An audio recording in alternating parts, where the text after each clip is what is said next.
जय भारत मित्रो, आज आपण ज्योतिराव गोविंदराव फुले म्हणजे ज्यांना राष्ट्रपिता ज्योतिराव फुले ही या नावानं जाणले जातं यांच्या संदर्भानं माहिती घेऊ. ज्योतिराव फुले यांनी महाराष्ट्राच्या नव्हे तर दक्षिण भारताच्या किंवा संपूर्ण भारताच्या सामाजिक धार्मिक चळवळीमध्ये जे आमूलाग्र असं क्रांतिकारक अशी भूमिका त्यांनी घेतलेली आहे आणि त्या क्रांतिकारक भूमिकेचा परिणाम भारताच्या सामाजिक, धार्मिक आणि राजकीय पटलावरती प्रचंड मोठ्या प्रमाणात अधोरेखित झाला. केवळ अधोरेखित झाला नाही तर ज्योतिराव फुलेंना भारताचे मार्टिन लुथर किंग असं म्हणले जातं किंवा संपूर्ण सामाजिक चळवळीच्या समाज सुधारकांमध्ये ते अगदी सूर्यासारखे तळपतात आणि त्याचं एक वेगळं असं वैशिष्ट्य आपल्या लक्षात येतं. तेच केवळ ज्योतिराव फुलेंना 20व्या शतकामध्ये विश्वरत्न, भारतीय संविधानाचे निर्माता, राष्ट्रनिर्माते परमपूज्य डॉक्टर बाबासाहेब आंबेडकर त्यांना गुरुस्थानी मानतात आणि त्यांच्या घेतलेल्या भूमिका या आजही भारतीय संविधानामध्ये अधोरेखित झालेल्या आहेत. ज्याला आपण संपूर्ण ओबीसी, एनटी, डीएनटी, व्हीजीएनटी आणि मागास प्रवर्ग या संदर्भानं जे आरक्षणाचं धोरण, ज्याला रिप्रेझेंटेशनचं धोरण असं म्हणलं जातं, त्याची अंमलबजावणी भारतीय संविधानामध्ये केली. या विचारधारेचे निर्माते, उद्गाते म्हणून आपण ज्यांना जाणतो त्या ज्योतिराव फुलेंच्या संदर्भानं आपण माहिती घेऊ, जे आपल्या बीएच्या, एमएच्या, एमपीएससीच्या आणि यूपीएससीच्या अभ्यासक्रमाचे एक अविभाज्य भाग आहेत. त्यांचा अभ्यास करणं इथं अत्यंत महत्वाचं ठरतं. मित्रहो, आपण सर्वप्रथम ज्योतिराव फुलेंच्या संदर्भातनं त्यांच्या जन्माविषयी आणि त्याच्या सुरुवातीच्या जीवनाविषयी थोडक्यात माहिती घेऊ. ज्योतिराव फुलेंचा जन्म 11 एप्रिल 1827 ला झाला आणि त्यांचं महापरिनिर्वाण 28 सप्टेंबर 1890 ला झालं. ते मूळचे, ज्याला आपण म्हणू कुठले, तर सातारा जिल्ह्यामध्ये कडगुण नावाचं एक गाव आहे, त्या खेड्यातले हे मूळचे होते. त्यांचे आजोबाचे वडील म्हणजे आजोबा म्हणजे शेटीबा, त्यांचे वडील हे या गावामध्ये म्हणजे कडगुण गावामध्ये चौंगुला या पदावरती शासकीय कामकाजामध्ये काम करत होते. त्यावेळी त्यांचं नाव फुले नव्हतं तर गोरे होतं. तर त्यांचे जे परदादा आपण म्हणू म्हणजे त्यांचे आजोबा शेठीबा, त्यांचे वडील म्हणजे परदादा आपण ज्याला म्हणतो, ते पाटील आणि कुलकर्णी यांना मदत करण्याचं काम त्या गावामध्ये करत होते. यांचं काम काय असायचं तर याचं काम असं असायचं की जे जमीन महसूल आहे पेशव्याच्या काळामध्ये जो वसूल करण्याचं काम ही पाटील कुलकर्णी करायचे. पाटील वसूल करायचं काम करायचा आणि कुलकर्णी त्याचे हिशोब वगैरे करण्याचं काम करायचा. त्या हिशोबाच्या डायऱ्या, त्याचं दप्तर वाहून नेण्याचं काम हे चौंगुले करत होता. इवन प्रत्यक्ष शेतीवर जाऊन शेतीमध्ये उगवलेल्या पिकांची मोजणी करणे, त्याची नोंद ठेवणे इत्यादी संदर्भात मदत तो कुलकर्ण्याला करत असे. परंतु काहीतरी कारणानं पेशव्यांचं राज्य चालू होतं, काहीतरी कारणानं हिशोबाच्या बाबतीत म्हणा किंवा कुठल्या बाबतीत म्हणा वितृष्ट आलं कुलकर्ण्याच्या आणि सेठीबाच्या वडिलांमध्ये, म्हणजे ज्योतिराव फुलेंच्या परदादामध्ये. आणि ह्या वितृष्ट हा वाद विकोपायला गेला आणि त्यांच्या हस्ते कुलकर्ण्याची हत्या झाली. आणि पेशवे काळामध्ये ब्राह्मण कुलकर्ण्याची हत्या झाली ही प्रचंड मोठी ज्याला म्हणतो गुन्हा होता. आणि म्हणून अगदी रात्रीच्या अंधारातच त्यांनी आपलं गाव सोडलं आणि ते पुणे जिल्ह्यामध्ये खानवाडी इथे येऊन राहायला लागले. खानवाडीमध्ये आल्यानंतर सेठीबांचा स्वभाव जो खर्चिक होता, त्या खर्चिक स्वभावामुळे लवकरच त्यांच्यासमोर उपजीविकेच्या साधनांची कमतरता निर्माण झाली. आणि मग ही कमतरता कशी भरून काढायची, तर मग त्यांनी तेही गाव सोडलं आणि पुण्यामध्ये पुण्याजवळ येऊन त्यांनी एका महाजनच्या, ज्याला म्हणतो मोठ्या माणसाच्या, गाय बकऱ्या चारण्याचा उद्योग सुरू केला आणि फुलांचाही उद्योग त्यांनी सुरू केला. जातीनं माळी असल्या कारणानं फुलांच्या उद्योगामध्ये जन्मजात गुण संपन्न असल्या कारणानं त्यांच्यामध्ये त्यांनी आघाडी घेतली सेठीबांनी. आणि मग तिथे आपण बघतो की पेशव्यांच्या दरबारामध्ये फुलांच्या ज्या विविध वस्तू लागत होत्या सजावटीच्या प्रकारातल्या, त्याचं पोहोचवण्याचं काम त्यांनी सुरू केलं. आणि म्हणून मग ते गोरे हे नाव त्यांचं लुप्त झालं. आणि मग पेशव्यांनीच त्यांना पर्वती पहाडाच्या तिथे 35 एकर जमीन दिली आणि तिथे ते सेटल झाले असं आपण म्हणू शकतो मित्र. पुढे सेठीबांचं लग्न झालं, जे म्हणजे पुणे जिल्ह्यामध्ये धनकवडी नावाचं गाव आहे जवळच. त्या गावातले निवासी असणारे झगडे यांची पुत्री चिमणाबाई हिच्यासोबत त्यांचं लग्न झालं. लग्न झाल्यानंतर त्यांना 2 पुत्र प्राप्त झाले. सेठीबाला दोन पुत्र होते ऍक्च्युली आधीच, राणोजी, कृष्णाजी आणि गोविंद. नंतर गोविंदरावाचं लग्न चिमणाबाईशी झालं आणि चिमणाबाईशी लग्न झाल्यानंतर गोविंदरावांना 2 मुलं झाली. एकाचं नाव होतं राजाराम, दुसऱ्याचं नाव होतं ज्योतिराव.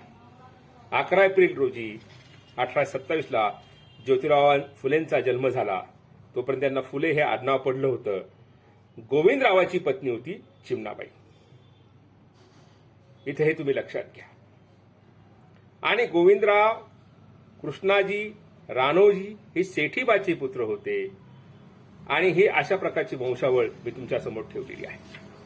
यानंतर आपण बघतो की त्यावेळेला ज्योतिराव फुलेंचा जन्म झाला, त्याच्या काही दिवस 9 वर्ष आधी म्हणजे 17 नोव्हेंबर 1818ला तिथनं पेशवाईचं राज्य संपलं होतं आणि ब्रिटिश राज्य सुरू झालं होतं.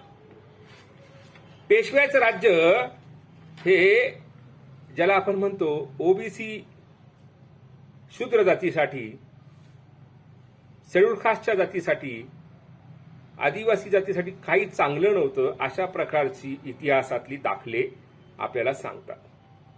आणि म्हणून ज्या वेळेला हे राज्य संपलं, ब्रिटिशांचं राज्य तिथं निर्माण झालं आणि 9 वर्षानंतर ज्योतिराव फुलेंचा जन्म झाला, म्हणजे त्यावेळेला पेशव्यांचं राज्यही नष्ट झालं होतं आणि लिबरल इंग्रजांचं राज्य तिथं स्थापन झालं होतं असं आपण म्हणू शकतो.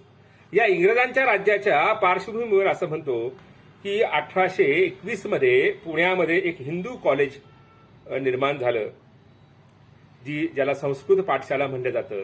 परंतु या पाठशालेमध्ये केवळ ब्राह्मण पुरुषांना प्रवेश होता, म्हणून बाकीच्या माळी साळी ह्या ओबीसी जातींना तिथं प्रवेश मिळणं हे दुरपास्त होतं किंवा त्यांचा आणि शिक्षणाचा काही संबंध नव्हता.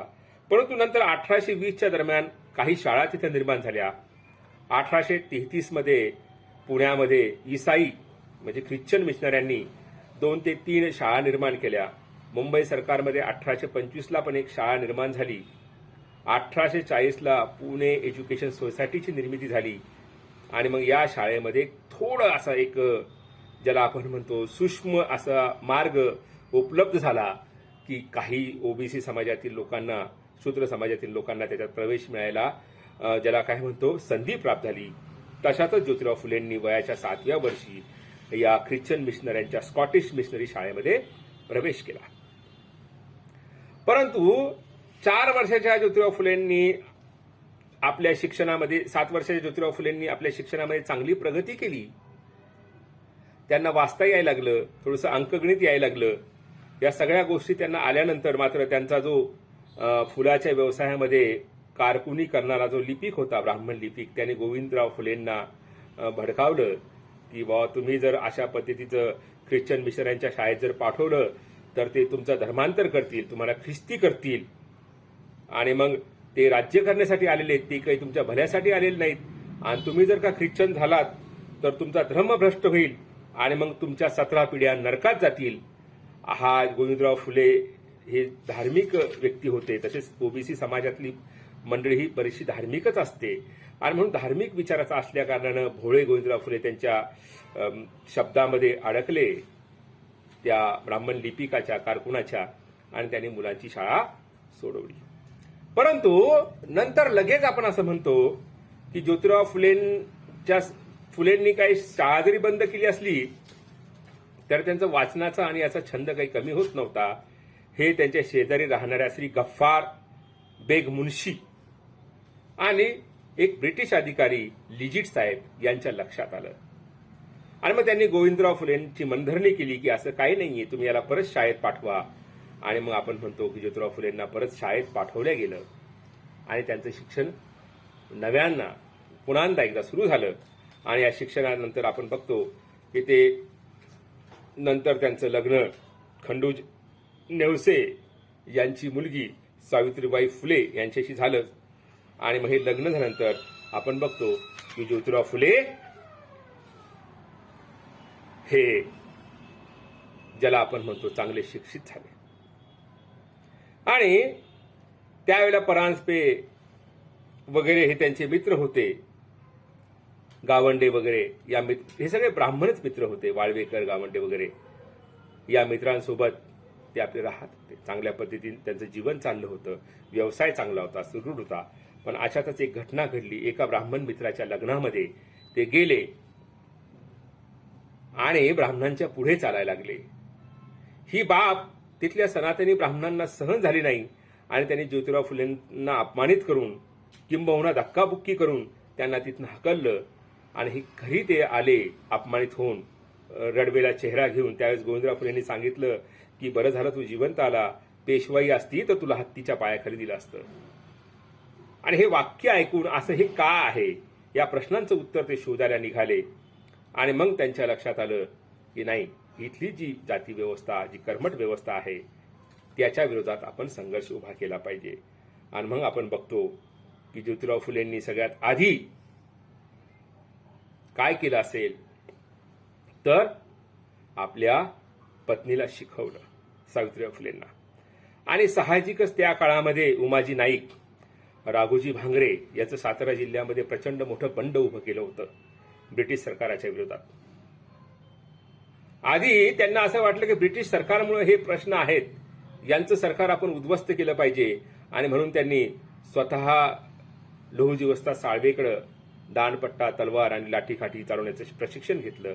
परंतु त्यांच्या नंतर लक्षात आलं की इथल्या ओबीसींचा, शूद्रांचा आणि अतिशूद्रांचा प्रश्न हा वेगळा आहे, तो धर्माशी निगडीत आहे आणि धर्म मार्तंडांसोबत आपल्याला लढावं लागेल, ब्रिटिशांसोबत नव्हे. तर मग म्हणून त्यांनी नंतर आपलं जे काय असतं आपलं स्वतःचं लक्ष दुसरीकडे वळवलं. आणि आपण असं बघतो की त्यांनी 1 जानेवारी 1848ला पुण्यामध्ये पहिली मुलीची शाळा काढली. नंतर 1851ला अस्पृश्य लोकांसाठी शाळा काढली. आणि आपण बघतो मग अस्पृश्य मुलांसाठी जी शाळा काढली. त्यांनी त्यांच्या जीवनामध्ये काय कामं केले तर ते आपल्यासमोर मी एक यादी ठेवतो. त्यांनी सगळ्यात पहिले 1848ला आपण बघतो की मुलींसाठी शाळा काढली. त्यानंतर त्यांनी अस्पृश्य लोकांसाठी आपली विहीर खुली केली. मित्र, विहीर खुली केली. आजही तुम्ही पुण्यामध्ये फुलेवाड्यात गेल्यानंतर तिथं कुठलाही हौद नाही, तिथे विहीर आहे, ती विहीर खुली केली. विधवा विवाहांचं समर्थन केलं. नवे 1864 मध्ये त्यांनी विधवा विवाह लावला, प्रत्यक्ष लावला. त्यानंतर विधवा, ज्या ब्राह्मण विधवा होत्या, ज्या मुंडन केलेल्या टकला विधवा, त्यांच्यासोबत व्यभिचार करून त्यांना जर मुलं जन्माला आली, बाळं जन्माला आली, तर अशा अवैध बाळांना त्यांनी जन्म देण्यासाठी पुण्यामध्ये 1863 बाल प्रतिबंधक गृह स्थापन केलं. जिथं ते डिलिव्हरी करायची त्या बायकांची, ब्राह्मण विधवांची, आणि ती मुलं सांभाळायची. अशा प्रकारचं काम त्यांनी केलं. अशा बऱ्याचशा मुलांचं त्यांनी स्वतः लालन पालन केलं. त्याच्यापैकी यशवंत लक्ष्मी नावाच्या विधवा स्त्रीचा, यशवंत नावाच्या मुलाला त्यांनी स्वतःचा दत्तक मुलगा सुद्धा बनवलं. या विधवांच्या काशीबाई नावक जी विधवा स्त्री होती, ब्राह्मण विधवा स्त्री, तिचा मुलगा होता यशवंत, त्याला त्यांनी आपलं स्वतःचं दत्तक पुत्र बनवलं. नंतर आपण बघतो की ब्राह्मणांच्या बायकांचं जे केश मुंडन होत होतं, त्यासाठी त्यांनी संपूर्ण न्हावी जातीच्या, ओबीसी जातीच्या लोकांना संघटित केलं आणि त्यांचा संप पुकारला की आम्ही कुठल्याही ब्राह्मण विधवेचं केस ओपन करणार नाही, म्हणजे केस कापणार नाही. अशा प्रकारचा संप त्यांनी पुण्यात घडवला. त्यानंतर धर्ममूलक विषमता नष्ट करण्यासाठी त्यांनी 1873ला 24 सप्टेंबर 1873ला त्यांनी सत्यशोधक समाजाची स्थापना केली. त्यानंतर लग्न वगैरे लावण्यासाठी ब्राह्मण पुरोहित, त्यांचं असं मत होतं की जसं न्हाव्यांचा धंदा हा केस कापणं आहे, तसं ब्राह्मण वर्गातील पुरोहिताचा धंदा हा पुरोहित्य करणं आहे. हा त्यांचा व्यवसाय आहे, हा धर्म नाही. आणि म्हणून या व्यवसायामध्ये त्यांनी ज्याला ओबीसी लोकांना उतरवलं. त्यांनी न्हाव्यांना, तेल्यांना मंत्र संस्कृत येत नसतील त्यांनी मराठीमध्ये त्या वेदा मंत्राची काही रचना केली, काही नवीन विधी परंपरा निर्माण केल्या आणि ते शिकवले, नवीन पुरोहित निर्माण केले आणि त्याच्याद्वारे ते लग्न लावायला लागले. अशी एक केस हायकोर्टातही गेली होती पुण्याच्या. तिथे ब्राह्मणांनी असं सांगितलं की हा आमचा व्यवसाय, आमचा पैसा डुबतो, जरी एका ओबीसीने लग्न लावलं असेल तर त्याचा पैसा आम्हाला भेटला पाहिजे. त्याच्या विरोधात ज्योतिराव फुलेंनी कोर्टामध्ये अशी साक्ष दिली की ठीक आहे, मग तुम्ही जर घरी केस कापत असाल तुमच्या विधवांचे किंवा तुमचं मुंडन करत असाल, त्याचे सुद्धा पैसे तुम्ही न्हाव्यांना आणून दिले पाहिजे. अशा प्रकारचा तर्क उभा केला. मग ते तर्कामुळे ती केस जी आहे ती डिसमिस झाली आणि ज्योतिराव फुलेंचा त्याच्यात विजय झाला. 1879 मध्ये त्यांनी पहिल्यांदा कामगारांचं संघटन उभं केलं आणि या नारायण मेघाजी लोखंडे यांना मुंबईमध्ये कामगार नेता म्हणून त्यांनी उभं केलं. हे पहिलं भारतातलं कामगार संघटन आहे असं आपण म्हणू शकतो. जमीनदारांच्या छळाविरोधात त्यांनी किसान म्हणजे शेतकऱ्याचा असूड नावाचा ग्रंथ लिहिला. त्यानंतर त्यांनी गुलामगिरी नावाचा ग्रंथ लिहिला. सार्वजनिक सत्यधर्म नावाचा ग्रंथ लिहिला. मोहम्मद पैगंबरावर त्यांनी पोवाडा लिहिला. छत्रपती शिवाजी महाराजांवरती त्यांनी पोवाडा लिहिला. आपण असं म्हणतो की थॉमस पेनच्या विचाराचा त्यांच्यावरती प्रचंड मोठा प्रभाव पडला. त्यांनी मानवाच्या अधिकाराची घोषणा केली, द ह्युमन राईट्स ज्याला आपण म्हणतो, त्याचा प्रभाव त्यांच्यावर पडला. त्यांनी अंकल टॉम्स कॅबिन नावाचं एक ग्रंथ वाचला होता. त्याच्यामध्ये निग्रोच्या गुलामीविषयी, ब्लॅक्सच्या गुलामीविषयी त्यांनी जाणलं आणि त्याच्यासारखीच गुलामी भारतीयांमध्ये आपल्यासोबत आहे, म्हणजे आम्ही ओबीसी आहोत असं त्यांचं मत. शूद्र आणि जे अस्पृश्य आहेत, अनटचेबल, त्यांच्यासोबत जे काही व्यवहार होतो तो गुलामीचा आहे आणि म्हणून आपण या गुलामीच्या विरुद्ध लढलं पाहिजे. ते अंकल टॉम्स कॅबिन नावाच्या ग्रंथातून आणि तिथल्या काळ्या लोकांच्या संघर्षातून त्यांनी ते शिकलं आणि भारतामध्ये जॉर्ज वॉशिंग्टनला त्यांनी आपला ग्रंथ ज्याला आपण म्हणतो अर्पण केल्याचं पण आहे, हे लक्षात घ्या. मग आपण बघतो की ज्योतिराव फुलेंनी हे प्रचंड मोठं काम इथं उभं केलं. एकंदरीत सार्वजनिक सत्यधर्माची स्थापना केली, ही अत्यंत महत्वाची. याशिवाय याचा आदर्श आणि प्रेरणा कोणाला बनवायची म्हणून त्यांनी छत्रपती शिवाजी महाराजांना प्रेरणा बनवायचं ठरवलं. स्वतः त्यांनी रायगडवरती जाऊन छत्रपती शिवाजी महाराजांची समाधी शोधली आणि शिवजयंती ही पहिल्यांदा भारत देशामध्ये नव्हे जगामध्ये साजरा करण्याचं काम ज्योतिराव फुलेंनी केलं. हे जे नवीन इतिहासाचं संशोधन झालं त्याच्यावरनं ही बाब आपण ठळकपणे मांडू शकतो. आपण हे क्रेडिट लोकमान्य टिळकांना देतो, परंतु वास्तवतः असं आहे की खऱ्या अर्थानं छत्रपती शिवाजी महाराजांची समाधी शोधणं आणि शिवजयंती उत्सव सुरू करणं हे काम सर्वात प्रथम कोणी केलं असेल तर ज्योतिराव फुलेंनी केलं. असं आपण म्हणतो. हंटर कमिशन समोर त्यांनी साक्ष दिली आणि शेतकऱ्यांच्या साठी त्यांनी शेतकऱ्यांच्या वेशात जाऊन राणीला सांगितलं की आम्हाला काय द्या, तर आम्हाला तुम्ही शिक्षण द्या. शिक्षण हे अतिशय महत्वाची गोष्ट आहे. आम्हाला शिक्षण द्या.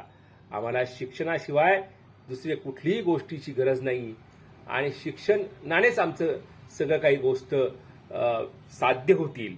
त्यानंतर त्यांनी आपण बघतो की ज्योतिराव फुलेंचा मृत्यू झाला त्यावेळी त्यांना पॅरालिसिस झाला होता. उजवं अंग पूर्ण गेलं होतं, तर त्यांनी डाव्या हाताने सार्वजनिक सत्यधर्म नावाचा ग्रंथ पूर्ण केला. त्यांच्या मृत्यूनंतर त्यांच्या पत्नीनं त्यांच्या देहाला अंत्यसंस्कार केले. ही अत्यंत क्रांतिकारक अशी गोष्ट होती. ज्योतिराव फुलेंच्या चळवळीतून सत्यशोधकी जलसे निर्माण झाले आणि मग त्यांनी बऱ्याच गोष्टी इथं परिवर्तन करायला सुरुवात केलीचं आपल्या लक्षात येतं. आणि आपण बघतो की त्यांच्यानंतर ही चळवळ कोणी चालवली असेल तर अण्णासाहेब लठ्ठे, छत्रपती शाहूजी महाराज यांनी चळवळीचा वारसा, विठ्ठलरामजी शिंदे यांनी त्यांच्या चळवळीचा वारसा चालवला. परंतु ज्योतिराव फुलेंच्या चळवळीसारखी त्यांची धार नव्हती असं आपण म्हणू शकतो. पण तरीही याच्यातून ओबीसी समाज, आजचा ओबीसी समाज, त्या काळातला शूद्र समाज याला प्रचंड मोठी दिशानिर्देश झाला. त्यांनी दीनबंधू नावाचं वृत्तपत्रही सुरू केलं होतं, जे भाऊराव पाटलांनी आपण तरवडीचे जे आहेत त्यांनी ते चालवलं. दीनबंधू नावाचं साप्ताहिक वृत्तपत्र ज्याला आपण म्हणतो. आणि त्यात त्यांनी लेख लिहिले, आर्टिकल्स लिहिले. त्यांचं इंग्रजीवर चांगले प्रभुत्व होतं. आणि आपण बघतो की त्यांनी घणाघाती अशी टीका धर्मावर केली आणि मानवीय स्वातंत्र्याचा उद्घोष केला असं आपण म्हणू शकतो. मला वाटतं ज्योतिराव फुलेंच्या संदर्भातनं ज्या काही बाबी मी तुमच्यासमोर सांगितल्यात त्या तुमच्या लक्षात आल्या असतील. या एमपीएससी आणि यूपीएससीच्या विद्यार्थ्यांसाठी सुद्धा उपयोगाच्या आहेत, तर तुम्ही याचा नक्की उपयोग करा. धन्यवाद. जय हिंद, जय भारत. चॅनलला सबस्क्राईब करा. जय हिंद.